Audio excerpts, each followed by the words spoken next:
Good morning students. हमारा topic चल रहा था एलसीआर समांतर परिपथ, एलसीआर पैरेलल सर्किट।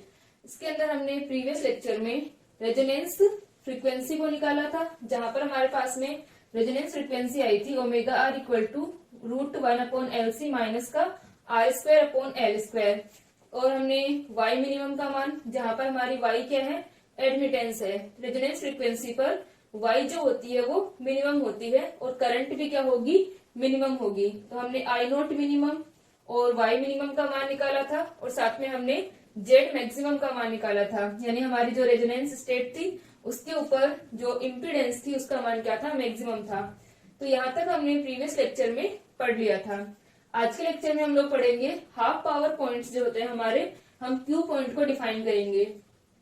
ठीक है, Q क्या होता है, विशेषता गुणांक, क्वालिटी फैक्टर। तो जिस प्रकार हमने एलसीआर सीरीज सर्किट के अंदर Q को डिफाइन किया था, वैसे हम यहाँ पर भी हाफ पावर पॉइंट्स की कंडीशन जो होती है हमारी, उसके अकॉर्डिंग हम यहाँ पर Q को डिफाइन करेंगे। ठीक है, तो हाफ पावर पॉइंट्स जो होते हैं वो क्या होते हैं, जहां पर पावर जो होती है वो क्या होगी, मैक्सिमम पावर का हाफ होती है। हमने देखा था कि जो हमारे पास में एवरेज जो पी का और हमने ओमेगा का ग्राफ बनाया था, तो वहां पर हमने हाफ पावर पॉइंट्स को डिफाइन किया था और उसके लिए कंडीशन क्या थी कि जो हमारे हाफ पावर पॉइंट्स होंगे उन पर पावर जो होगी वो मैक्सिमम पावर का मिनिमम ये 1/2 होती है। ठीक है, तो इसके अकॉर्डिंग हम लोग करंट के लिए हमारे पास में क्या आता है कि जो करंट होगी हाफ पावर पॉइंट्स पर 1/√2 होती है और y मिनिमम का मान जो होता है हाफ पावर पॉइंट्स के ऊपर वो क्या होगा, y मैक्सिमम, या हम जो कहें इसका y मिनिमम का। ठीक है, क्योंकि यहाँ पर मिनिमम मान है तो y मिनिमम का क्या होता है, √2 टाइम्स होता है। तो हम लिख सकते हैं अर्ध शक्ति आवृत्ति बिंदुओं पर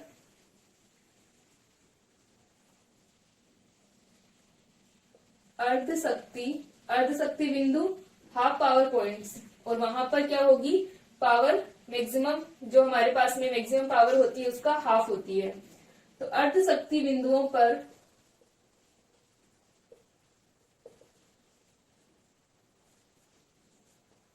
एडमिटेंस क्या होगी, y इक्वल टू √2 मिनिमम होती है। ठीक है, जिस प्रकार हमने करंट की निकाला था कि करंट जो होती है I क्या थी, I0/√2 होती है, मैक्सिमम का 1/√2 होती है। ये हमने एलसीआर सीरीज सर्किट के अंदर कंडीशन निकाली थी। तो इसी प्रकार हमारे पास में क्या होता है कि जो एडमिटेंस होगी वो अपने मिनिमम मान का √2 टाइम्स होती है। ठीक है, तो यहां तक अपने पास में mod of y equal to √2 minimum.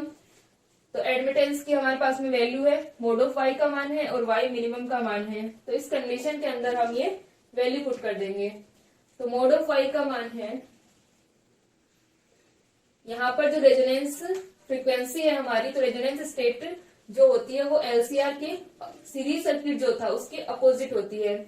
वहां पर सीरीज सर्किट के अंदर हमारे पास में क्या था कि रेजोनेंस स्टेट पर करंट मैक्सिमम थी, या हम कह सकते हैं कि ये जेड जो होगा, इम्पीडेंस जो होगी वो मिनिमम होगी, क्योंकि करंट अगर मैक्सिमम है इसका मतलब इम्पीडेंस क्या है, मिनिमम है। और एलसीआर पैरेलल सर्किट के अंदर हमारे पास में होता है कि करंट मिनिमम होती है रेजोनेंस फ्रीक्वेंसी पर और इम्पीडेंस जो होती है वो मैक्सिमम होती है। तो यहां से मान निकालें तो यह आ जाएगा 1 माइनस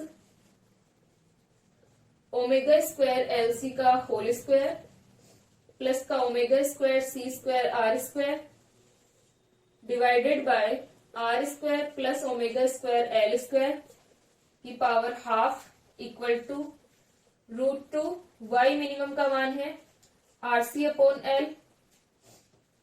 इसका हम पूरे का स्क्वायर कर दें तो ये क्या आ जाएगा, 1 माइनस ω²LC प्लस का ω²C²R² divided by R² plus ω²L² equal to √2 का स्क्वायर किया 2 आ गया, R² C²/L²। तो हम मल्टीप्लाई कर दीजिए, जो हमारे डिनोमिनेटर वाली वैल्यू है उसको इस साइड हम मल्टीप्लाई कर देते हैं। तो हमारे पास क्या आ जाएगा, 1 minus omega square L C का होल स्क्वायर प्लस का omega square C square R square equal to 2r square C square upon L square R square plus omega square L square. इसको हम सिंप्लीफाई करें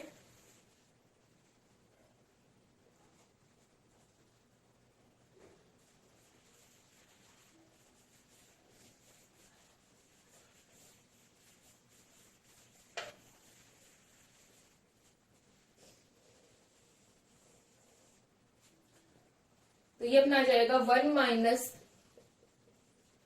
omega square L C का whole square plus omega square C square R square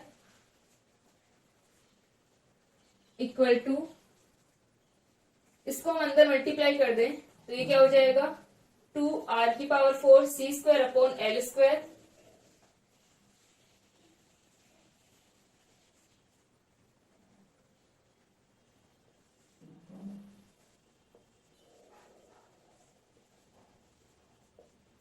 plus ये आ जाएगा अपने पास में एल स्क्वायर से एल स्क्वायर कैंसिल तो 2 omega square R square C square, तो ये आ गया 2 omega square R square C square. ये अपने पास में क्योंकि एल स्क्वायर से एल स्क्वायर कैंसिल हो जाएगा तो 2 omega square R square C square अपनी वैल्यू बच जाएगी। अब यहां से हमें पता है कि जो हमारा एलसीआर पैरेलल सर्किट है इसके अंदर क्या होता है कि रेजोनेंस ये सर्किट कब उत्पन्न करता है जब हमारा एल जो होगा वो much greater than C R square होता है, क्योंकि जो रेजोनेंस फ्रीक्वेंसी है वो क्या रहे रियल वैल्यू रहे, इमेजिनरी ना हो। इसके लिए हमारे पास में कंडीशन आती है कि एल जो है वो ग्रेटर देन होना चाहिए, मच ग्रेटर देन या ग्रेटर देन होना चाहिए सी आर स्क्वायर। हमारे पास में जो रेजोनेंस फ्रीक्वेंसी थी omega R equal to 1 upon L C minus का R square upon L square, तो ये वैल्यू इमेजिनरी काल्पनिक नहीं आए। काल्पनिक हमारे पास में कब आता है जब रूट के अंदर अपना माइनस होता है। तो इसके लिए हमारी जो कंडीशन होगी वो क्या होगी कि ये वाली वैल्यू जो है वो बड़ी होनी चाहिए R square upon L square से। ठीक है, तो हमारे पास में कंडीशन आ जाती है कि एल जो होगा वो बड़ा होना चाहिए सी आर स्क्वायर से। और हम कह सकते हैं कि जो एलसीआर पैरेलल सर्किट है उसके अंदर रेजोनेंस कब होता है कि जब प्रतिरोध जो हो बहुत कम हो, यहाँ पर रेजिस्टेंस की मान जो है वो अल्प हो। ठीक है, तो यहाँ पर हम देख सकते हैं कि रेजिस्टेंस कम होता है तब हमारी जो रेजोनेंस स्टेट होती है। तो यहाँ पर r⁴ है और रेजिस्टेंस बहुत कम है, L का मान बहुत ज्यादा है, तो हम देख सकते हैं कि ये वाली वैल्यू जो है अपनी ये वाली जो टर्म होगी इसको हम क्या कर सकते हैं नेग्लेक्ट कर सकते हैं, क्योंकि L का मान यहाँ पर ज्यादा है और R का मान बहुत कम है। तो ये वाली टर्म हमारी नेग्लेक्ट हो जाएगी अगर हम रेजोनेंस फ्रीक्वेंसी पर इसका मान रखते हैं।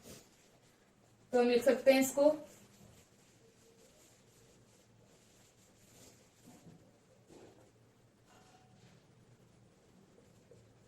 एलसीआर समांतर परिपथ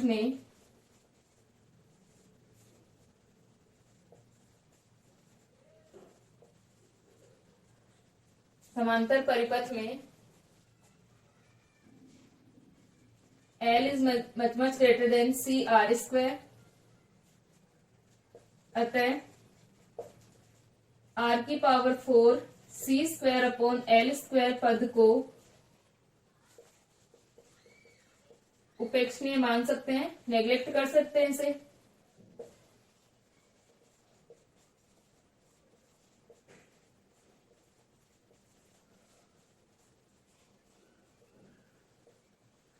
तथा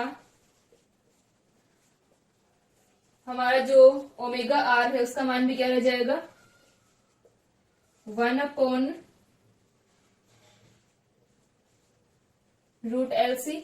ठीक है, omega R equal to 1 upon root L C, या हम इसे लिख सकते हैं omega R square equal to 1 upon L C. ठीक है, तो ये हमारे पास में ओमेगा आर रेजोनेंस फ्रीक्वेंसी का मान आ जाएगा जब हम एल को मच ग्रेटर देन कर देते हैं सी आर स्क्वायर से। ठीक है, इसको लिख लो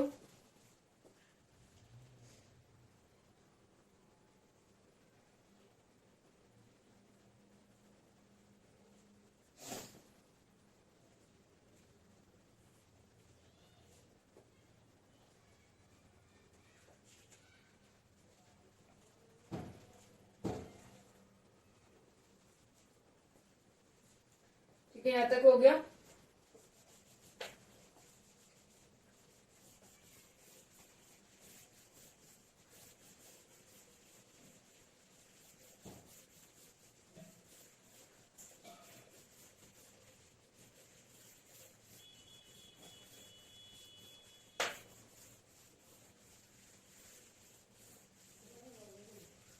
omega R square equal to 1/LC। ये हमने कैसे लिखा है, जो हमारी रेजोनेंस फ्रीक्वेंसी थी ओमेगा आर इक्वल टू क्या थी, 1/√LC माइनस का r² थी।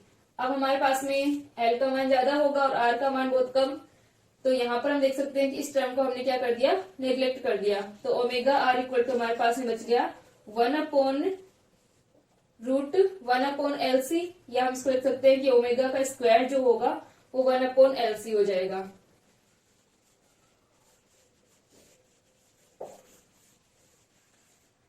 अब जो हमारी इक्वेशन है वो क्या बच जाएगी, इक्वेशन समीकरण 2 से हमारे पास में क्या आएगा कि ये वाली जो हमारी टर्म है इसको हमने नेग्लेक्ट कर दिया, तो बाकी जो हमारी वैल्यू बची इसके अंदर क्या होगा कि यहाँ पर 2 omega square R square C square है और यहाँ पर omega square C square R square है।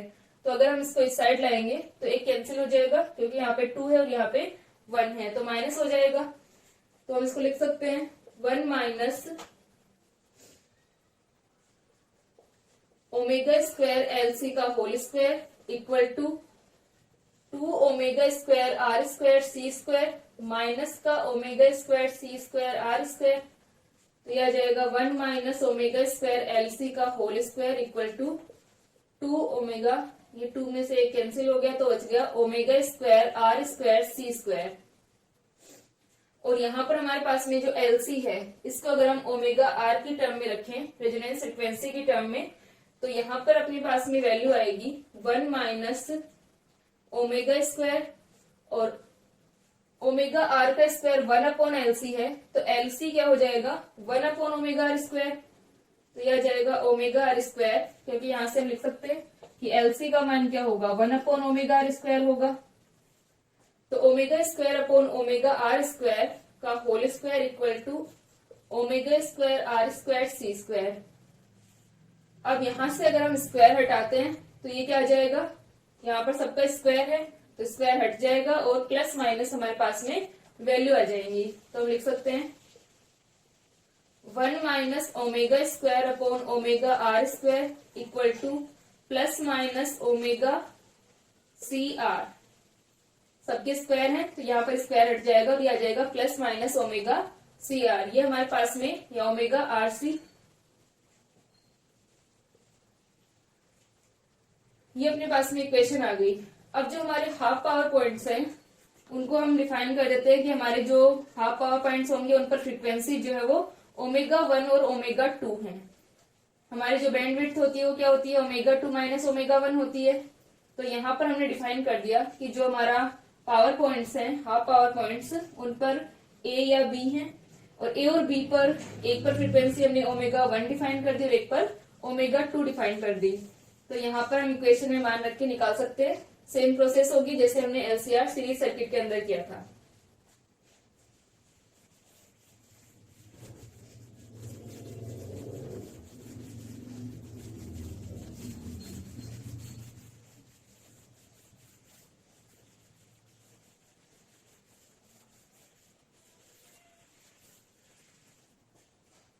यहाँ पर हम लिख देते हैं, माना अर्ध शक्ति हाफ पावर पॉइंट्स अर्ध शक्ति बिंदुओं पर आवृत्ति फ्रीक्वेंसी ओमेगा 1 तथा ओमेगा 2 है। अतः क्या आ जाएगा अपने पास 1/1 माइनस ओमेगा 1 का square divided by omega R का स्क्वायर इक्वल टू, यहाँ पर हम एक बार प्लस वाला ले लेते हैं, नेक्स्ट माइनस वाला ले लेंगे, तो यहाँ पर अपने पास में आ जाएगा ओमेगा 1 RC। ठीक है, यहाँ पर बस हमने क्या किया है, ओमेगा की जगह ओमेगा 1 रखा है। जो हमारी इक्वेशन है इसके अंदर ओमेगा 1 और एक बार हम क्या रख देंगे, ओमेगा 2 रख देंगे। तो ये हमारी जो इक्वेशन है वो इस प्रकार अपने पास में आ जाएगी। तो ये अपना 1 minus omega 1 square upon omega R square equal to omega 1 R C. Omega 1 से हम इसको डिवाइड कर दें इस साइड, तो ये हो जाएगा 1 अपॉन ओमेगा माइनस ओमेगा 1 का स्क्वायर। तो एक ओमेगा कैंसिल हो जाएगा। Omega 1 divided by omega R square equal to R C. Second हमारे पास में इक्वेशन आ जाएगी, इसे हम इक्वेशन नंबर 4 दे देते हैं। दूसरा अपने पास में आएगा तथा 1 अपॉन ओमेगा 2 का square omega R square equal to omega 2 R C. यहां पर हमने माइनस वाली वैल्यू ली है, तो यह आ जाएगा 1 अपॉन ओमेगा 2 माइनस का ओमेगा 2 का 2 अपॉन ओमेगा आर का स्क्वायर इक्वल टू माइनस का आर सी। इसे हम इक्वेशन नंबर 5 दे देते हैं। तो एक बार तो हम इक्वेशन नंबर 4 और 5 को ऐड कर देंगे और एक बार हम सब्ट्रैक्ट कर देंगे। तो हमारे पास में ओमेगा 2 माइनस ओमेगा 1 का मान आ जाएगा, जो कि बैंडविड्थ होती है। और उसी से हम किसका मान निकालेंगे, क्वालिटी फैक्टर का, क्यू का। तो पहले हम ऐड करें समीकरण 4 तथा 5 को जोड़ने पर।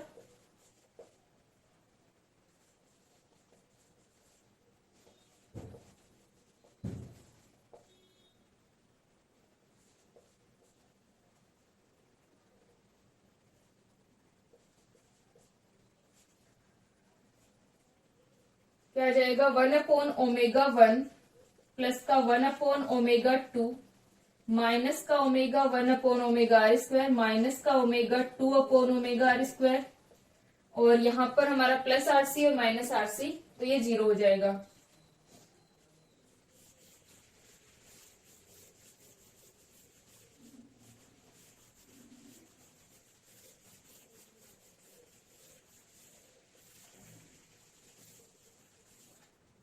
तो 1 अपॉन ओमेगा 1 प्लस का 1 अपॉन ओमेगा 2 और ये दोनों हमारी वैल्यूज क्या है, माइनस का माइनस इसमें से कॉमन ले लेंगे। 1 upon omega 1 plus 1 upon omega 2 को अगर हम सोल्व करेंगे तो हमारे पास क्या आ जाएगा, omega 2 plus omega 1 divided by omega 1 omega 2 minus हमने कॉमन ले लिया omega 1 upon omega R square minus का omega 2 upon omega R square. तो ओमेगा आर स्क्वायर को तो हम एलसीएम ले लेते हैं, यह आ जाएगा omega 1 plus omega 2 equal to 0।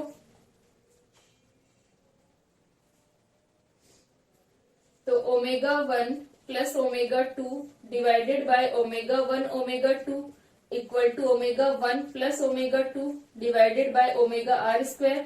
Omega 1 plus omega 2 ये कैंसिल हो गया, तो omega R square equal to omega 1 omega 2 और ओमेगा आर का मान आ जाएगा रूट ऑफ ओमेगा 1 ओमेगा 2 या omega R square equal to omega 1 omega 2 आ गया। इसे हम इक्वेशन नंबर 6 दे देते हैं। फिर यहाँ पर हमने समीकरण 4 और 5 को ऐड किया था। अब हम क्या करते हैं कि जो हमारी इक्वेशन नंबर 4 है उसमें से हम इक्वेशन नंबर 5 को सब्ट्रैक्ट करते हैं। तो यहां से अपने पास में वैल्यू आएगी equation number 4 minus equation number 5। तो 1 अपॉन ओमेगा 1 माइनस का 1 upon omega 2 minus omega 1 upon omega R square. अब यहाँ पर हम सब्ट्रैक्ट कर रहे हैं, तो ये जो वैल्यू थी ये तो माइनस रहेगा, लेकिन ये प्लस हो जाएगा omega 2 upon omega R square equal to R C plus R C. तो ये आ जाएगा omega 2 minus omega 1 divided by omega 1 omega 2 plus का omega 2 minus omega 1 divided by omega R square equal to 2 R C. ये हमारे पास में आ गया। अब जो हमारा ओमेगा 1 ओमेगा 2 है वो क्या है, ओमेगा आर स्क्वायर है। इसको लिखो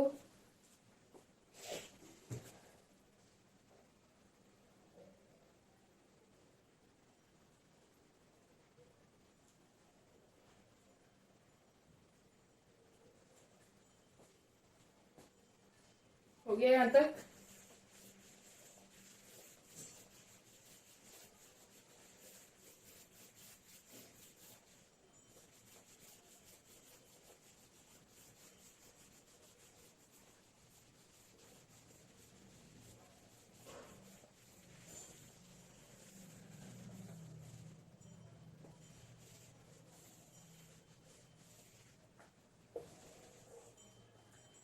तो अपने पास में आ जाएगा ओमेगा 1 ओमेगा 2 इक्वल टू क्या है,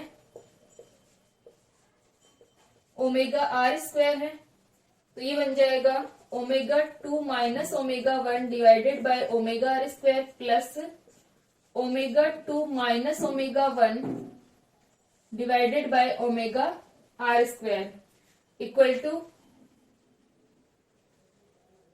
2RC, और ये भी दोनों सेम है, ऐड हो जाएंगे। तो 2 omega 2 minus omega 1 divided by omega R square equal to 2RC, 2 से 2 कैंसिल, तो omega 2 minus omega 1 equal to 2 omega, 2 से 2 कैंसिल हो गया, तो आ जाएगा ओमेगा आर स्क्वायर RC। ये हमारे पास में ओमेगा 2 माइनस ओमेगा 1 का मान आ गया। अब जो क्वालिटी फैक्टर Q होता है,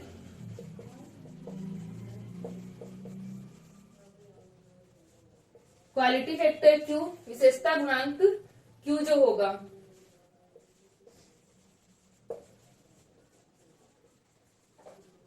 क्वालिटी फैक्टर Q को हमने डिफाइन किया था जब हम LCR सीरीज सर्किट पढ़ रहे थे।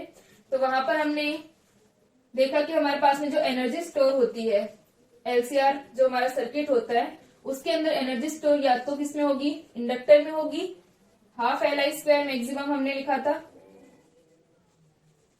या फिर हमारे पास में क्या होती है, कैपेसिटर में होती है। कैपेसिटर में अपने पास में क्या होती है, C के अंदर होगी। और जो एनर्जी लॉस होता है वो किस पर होता है, रेजिस्टेंस पर होता है। प्रेरकत्व में या संधारित्र में ऊर्जा क्या होगी, संग्रहित होगी, और जो हमारा प्रतिरोध होता है वहां पर क्या होगी, ऊर्जा हानि होगी। तो इसके लिए हमने इक्वेशन लिख करके Q का मान निकाला था। एक बार तो हमने L के लिए लिया था कि एनर्जी स्टोर L में हो रही है, और एक बार हमने लिया था कि एनर्जी स्टोर हमारे किसके लिए, कैपेसिटर के लिए है। तो वहां पर जो हमने Q का मान निकाला था वो क्या आया था, Q equal to 1 upon omega R RC आया था। ये अपने पास में Q का मान आया था 1 अपॉन ओमेगा आर RC। यहाँ पर ओमेगा नोट था क्योंकि वहां पर हमारी जो रेजोनेंस फ्रिक्वेंसी थी ओमेगा नोट थी, लेकिन ये सेम ही है। ओमेगा नोट भी अपने पास में 1 अपॉन LC थी, और ओमेगा आर भी अपनी वही वैल्यू है। तो रेजोनेंस फ्रीक्वेंसी का मान आएगा यहाँ पर Q equal to 1 upon omega R RC।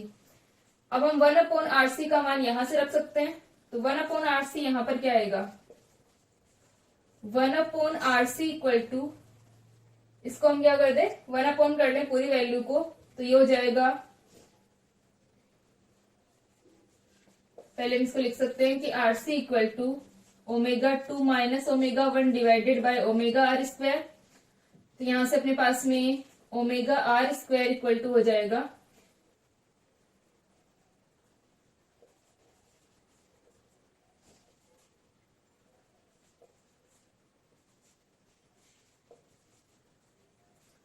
तो Q इक्वल टू अपना आ गया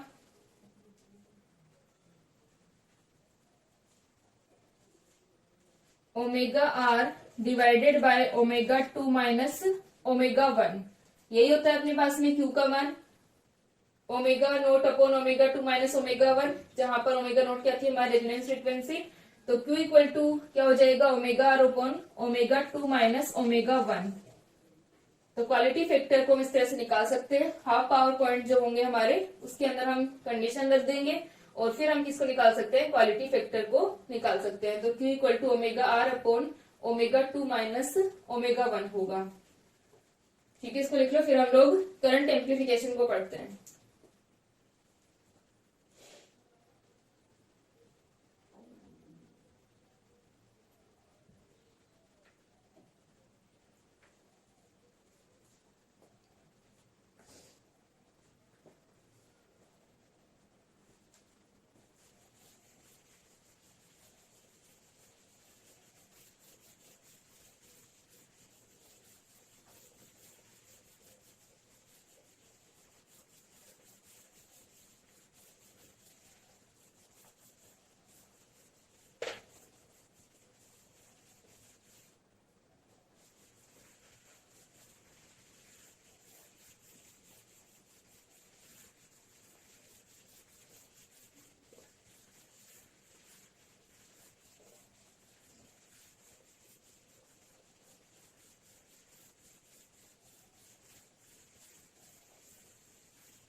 नेक्स्ट पॉइंट है करंट एम्प्लीफिकेशन, धारा प्रवर्धन।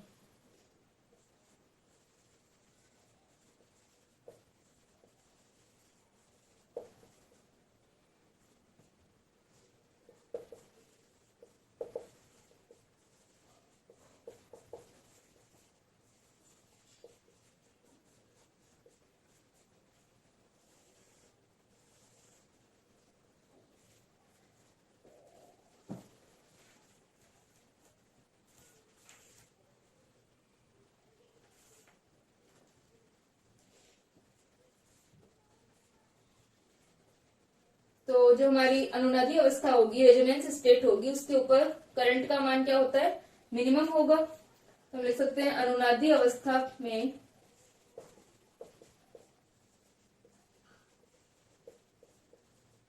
में धारा का आयाम, करंट का जो एम्पलीट्यूड होगा वो क्या रहेगा, मिनिमम रहेगा।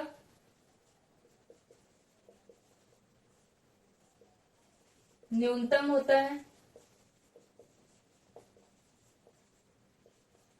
और आई नोट मिनिमम हम क्या लिख सकते हैं, या जो हमारे पास में आई नोट आर का मान होगा वो कितना आ जाएगा, आई नोट आर, हम यहाँ पर आर किसको रिप्रेजेंट कर रहे हैं, रेजोनेंस को, ये अपना आ जाएगा Y minimum E naught. Y minimum का मान क्या था, RC upon L E naught. Y क्या है यहाँ पर, एडमिटेंस है, तो ये अपने पास में आ जाएगा RC upon L E naught आ जाएगा। अब जो कैपेसिटर होता है उसमें से फ्लो होने वाली करंट क्या होगी, संधारित्र से प्रवाहित होने वाली धारा,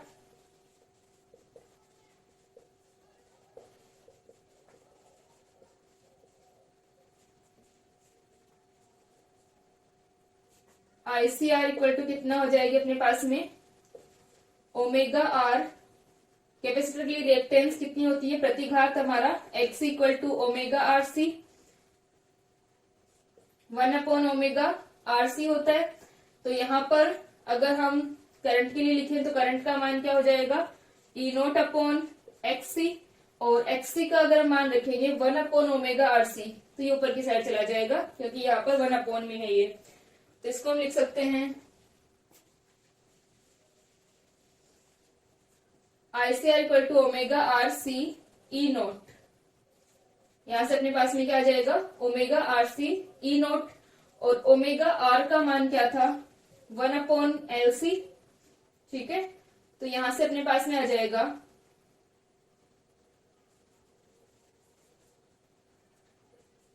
1/√एल सी सी ई नोट। ठीक है, यहाँ पर जो हमारे पास में रेजोनेंस फ्रीक्वेंसी थी ओमेगा आर, तो ओमेगा आर का मान क्या रहेगा, √1/√एल सी। ठीक है, और जो अपनी आई नोट आर का मान है वो कितना है, R C upon L E naught है। ठीक है, तो एक काम करते हैं, इसको हम लोग इस फॉर्म में लिखते हैं, R C upon L E naught के फॉर्म में। तो यहां से अपना आईसीआर इक्वल टू हो जाएगा, यहां पर आर सी अपॉन एल है, तो ओमेगा आर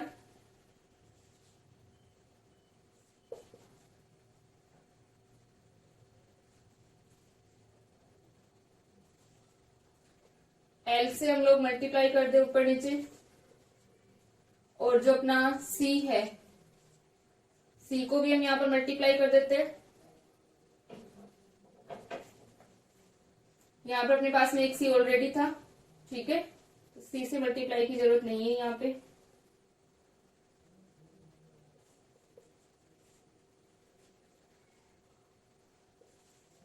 ये अपना आ जाएगा, आर से हमने ऊपर नीचे मल्टीप्लाई किया और एल से हमने यहाँ पर ऊपर नीचे मल्टीप्लाई किया, तो ये अपना क्या बन जाएगा, are C E naught upon L. तो आई सी आर इक्वल टू अपने पास में हो जाएगा ओमेगा आर, और इसको हम लिख देते हैं R C upon L, E note को आई नोट आर लिख देते हैं। तो ये बन जाएगा अपने पास में are C E naught upon L और इसके अलावा हमारा क्या रहेगा, आर को हमने यहां पर ले लिया R C E naught upon L, तो ये बच जाएगा एल अपॉन आर, और इसे हम लिख सकते हैं I C R equal to omega R L upon R, और इसको हम लिख देंगे आई नोट आर, और omega R L upon R ये किसका मान है, क्यू का मान है।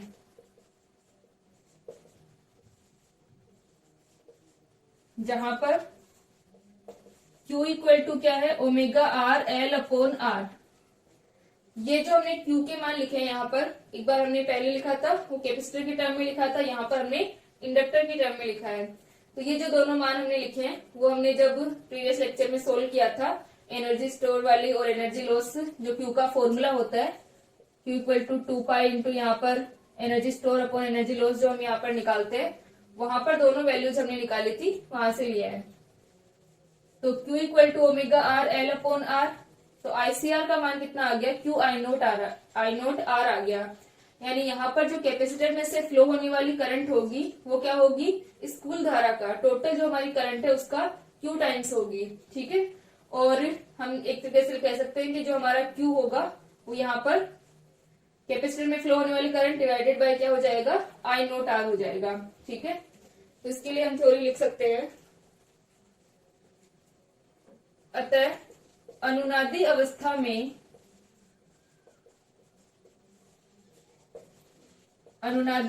में संधारित्र में से प्रवाहित धारा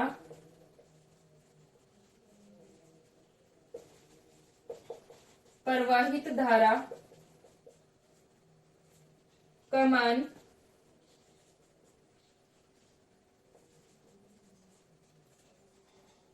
प्रवाहित होने वाली धारा कुल धारा के क्यू गुना होती है, ठीक है। यहाँ पर टोटल जो हमारी करंट है उससे क्यू टाइम्स होगी, क्यू गुना होती है, अर्थात विशेषता गुणांक क्वालिटी फैक्टर जो होगा, विशेषता गुणांक क्यू संधारित्र में से प्रवाहित होने वाली धारा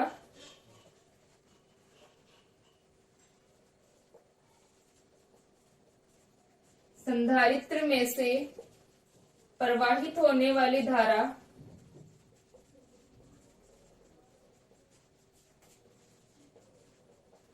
के प्रवर्धन के तुल्य होता है।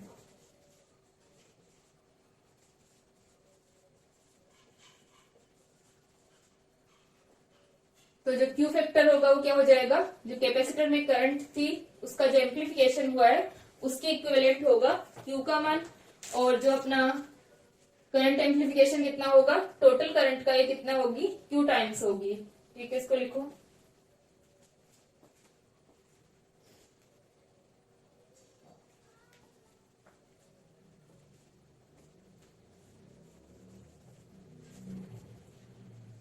तो ये हमारे पास में एलसीआर जो पैरेलल सर्किट था वो कंप्लीट हो गया। हमने एलसीआर सीरीज सर्किट और एलसीआर पैरेलल सर्किट दोनों को पढ़ा। तो यहाँ पर इनके अंदर जो डिफरेंस रहेंगे कि एक तो हमारी जो अनुनादी आवृत्ति है, रेजोनेंस फ्रीक्वेंसी, उसके ऊपर क्या रहेगा कि जो एलसीआर सीरीज सर्किट था उसमें करंट का मान क्या था, मैक्सिमम था, और इम्पीडेंस क्या थी, मिनिमम थी। और जो हमारा एलसीआर पैरेलल सर्किट है इसके अंदर रेजोनेंस फ्रीक्वेंसी पर क्या रहेगा, करंट का मान मिनिमम होगा और इम्पीडेंस का मान क्या होगा, मैक्सिमम होगा, या हम कह सकते हैं कि एडमिटेंस का मान क्या होगा, मिनिमम होगा। तो यहाँ पर हम लिख सकते हैं इनके लिए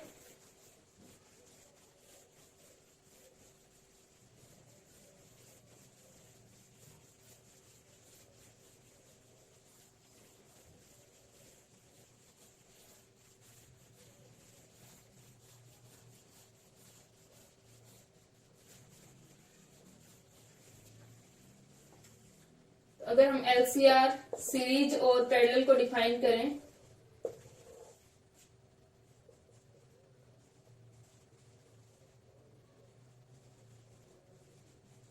तो यहाँ पर सबसे पहले तो हमारे पास में ओमेगा आर का मान क्या था, ओमेगा नॉट इक्वल टू हमारा 1/√LC था, और यहाँ पर अपने पास में ओमेगा आर की एक्सप्रेशन जो था 1/LC माइनस का R²/L²। दूसरा हमारा ओमेगा आर पर ओमेगा आर पर यहाँ पर I मैक्सिमम था और Z मिनिमम था। इसके ऊपर क्या रहेगा, ओमेगा आर पर I मिनिमम और Z मैक्सिमम। दूसरा जो अपनी इम्पीडेंस होती है वो ओनली क्या था, रेजिस्टेंस था। एलसीआर सीरीज सर्किट के अंदर शुद्ध ये प्रतिरोधी क्या होगी, इसकी प्रतिबाधा होगी। यहाँ पर ओनली रेजिस्टेंस आता है जेड के अंदर। और जो अपना एलसीआर पैरेलल सर्किट है इसके अंदर क्या था, जेड का मान एल, सी और आर तीनों पर डिपेंड कर रहा था। ठीक है, इम्पीडेंस का जो मान था वो एल, सी, आर तीनों पर डिपेंड कर रहा था और ये ओनली आर पर डिपेंड होती है। नेक्स्ट अपने पास में इसके अंदर क्या होता है कि जो रेजोनेंस फ्रीक्वेंसी है इसके ऊपर करंट मैक्सिमम होने के कारण हम कह सकते हैं कि ये क्या करता है, omega equal to omega R, इस फ्रीक्वेंसी पर करंट को क्या कर रहा है, अलाउ कर रहा है। सर्किट में से यहाँ पर मैक्सिमम करंट फ्लो हो रही है, इसलिए इसको हम अलाउड सर्किट कहते हैं, ग्राही परिपथ कहते हैं।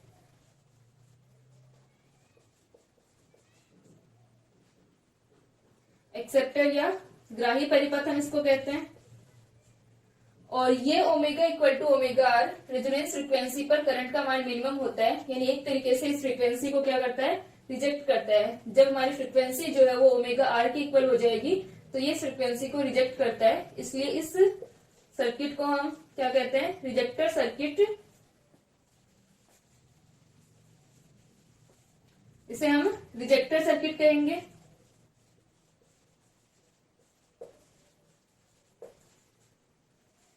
और ये हमारा क्या कहलाता है, ग्राही परिपथ कहलाता है।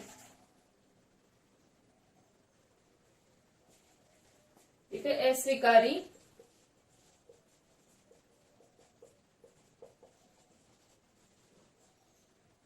परिपथ। तो इस प्रकार से एलसीआर सीरीज और एलसीआर पैरेलल के लिए हम यहाँ पर एक टेबल बना सकते हैं और इनको, इनकी जो जो डिफरेंस इनके अंदर होंगे उनको डिफाइन कर सकते हैं। ठीक है, नेक्स्ट लेक्चर में हम आगे के चैप्टर को कंटिन्यू करते हैं।